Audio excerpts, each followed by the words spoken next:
Hey there everybody, Don Evans here from WatchReport.com, and today we have the Elliot Brown Broadstone Race Clipper. I've reviewed a few watches here of Elliot Brown on Watch Report, and I love their design, I love their style, I love their aesthetic. They are rugged, they are hard use. I'll get into that here in a little bit. This one is a quartz. I think they only have one automatic at this point. Elliot Brown builds watches to be used, and to be used hard. They are definitely not your typical micro brand. They are not geared towards the trends per se, or the fashion aspect of it. I mean, they want to produce a good looking watch, of course. These are hard built watches. They are tough as nails. And, if you don't believe me, I'm not going to get into all the things they did to test this watch. But if you go, I will link it in the full review at WatchReport.com, where of course I will try and talk about this a lot more. They have tested this watch. They have anchored it to a ship that has been going, all around the world and everything else. They're definitely testing this watch out. They definitely build their watches to be used as hard as you possibly can. You have the price on this, is $495 British pounds, which converts to, I believe, around $700 US. Now, you have a Swiss-made Ronda caliber 505.24 quartz, which does have a custom date printing at the 430 position. A 3-year battery life. It is water resistant to ISO 2281 and individually tested to 200 meters. Shock resistant to ISO 1413. Solid marine grade 316L steel and a reflective 2.5 millimeter sapphire crystal. Triple sealed 6 millimeter knurled crowns, screw down lower crown. Bolted down deep acid etched case back with oversized seals. Internal rotating timer bezel with superluminova. Screw-in single-sided steel strap bars with screwdriver included for easy strap changes, and a lot more. Man, that was a lot to read off. But as I said, there is kind of a lot going on with this watch. So let me go ahead here. Let me zoom in. Maybe give you a close-up look at that circular pattern dial here. As I said, this is a screw-down crown here, which is your main time setting crown.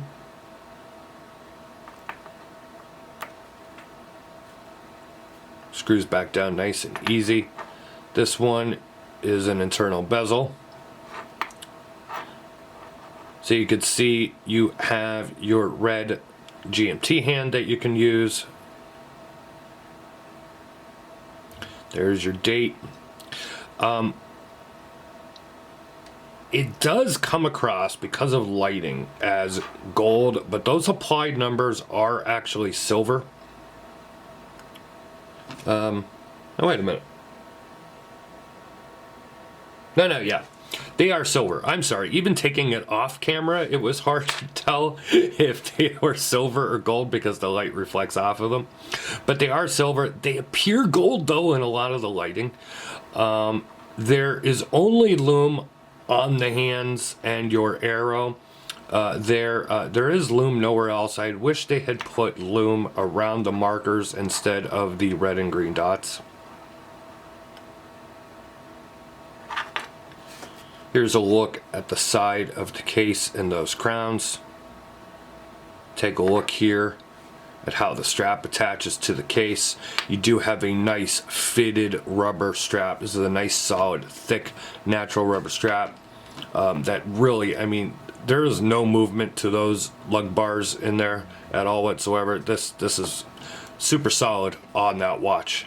You'd really have to try and do some damage to make that come out of the case here. As you can see, they are single-sided as well, so you don't have to play around with two screwdrivers. There is a look at the case back. A nice custom crown, as you can see. As I said, I like this rubber strap that comes with it. It also comes with, here's a part of the presentation box that this comes with. It also comes with this canvas and leather strap that does have a dual point clasp on it and a tool to change everything out. This comes in a much bigger cardboard box too, that sits in there. It's like a custom made cardboard box that this sits in there like this, and then you have your warranty and a Elliot Brown booklet and all that stuff. So as I said, Elliot Brown builds a watch, and I could sit here and read stuff off a website, but I'm going to give you my point of view. Elliot Brown builds a watch to be used hard, like I said, and I will talk about it in the full review at watchreport.com, where I'll tell you what they've been doing to test this watch and all the things like that. Coming from the perspective of, okay, it is a $700 and some quartz watch. Do I have a use for this watch? I personally do not. I am not going to hard use this watch. I'm not going to go out on the trail. I'm not going to be hiking. I'm not going to be boating anytime soon or anything like that. So I have to look at it from an aesthetic point of view. I love the case. I love the crown. I like the circular texture on that dial. I love this rubber strap, the integration of it and everything else. I'm not keen on the markers themselves. I wish they were actually loomed markers instead of just applied metal markers. I wish there was more loom around. I don't need loom on a bezel, and I don't need a ton of loom. Loom dots around would have been fine as well. That's just coming from me. Of course, I am not a quartz snob by any stretch of the imagination. I'd love to see this design done a little bit differently in an automatic, personally. But technically they do have that with the Tyneham that I recently reviewed, so they kind of have that covered. But let me go ahead here and put it on my 7.5-inch wrist, and you know what? I swear to God, you would think, with the amount of videos that I do and the amount of reviews that I do, that I would have given you the specifications, and I don't believe that I did give the specifications yet as far as the size of the watch, which is really, really, really strange. You are looking at a 43 millimeter case, excluding the crowns, 52 millimeter lug to lug, 12 millimeter stick, and it is a 22 millimeter strap. I apologize you had to wait 8 minutes for that, but come on, y'all like the sound of my voice anyway, so, and you want to watch the videos, let's have a, longer than 5-minute attention span, and wait a bit for something special to be heard. Or said, excuse me. Wait for something special to be said. But there are your specifications. It is a 43 millimeter case. Here it is on my 7.5-inch wrist with the rubber strap. You can see you only got a little bit of room left here on the rubber strap. 7 3/4, I think, is your top. I don't think an 8-inch wrist.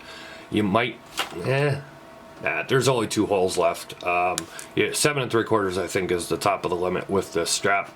But if your wrist is much shorter than mine, you got a good couple holes that you can go up there. Probably go right down to 6.5 or 6 1/4 inch wrist. But there is a look at the Elliot Brown Broadstone race clipper. If you want to see more about this, click the eye or go into the description below, and I will have a link to the full review at watchreport.com. Of course, you could also visit the Elliot Brown website if you're interested in reading up about how they test this watch and the things they have going on with it. And of course, if you are interested in purchasing one, leave a like or a comment here on YouTube. Hit that notification bell twice. If you're subscribed to our YouTube channel, if you don't hit that notification bell twice, you don't get a notification for every upload. So why would you want to miss any upload that we do here at Watch Report? Follow us on social media. We're on Facebook, Twitter, and Instagram. It's been Don Evans for WatchReport.com with your real honest review. I'll see you guys on the next video.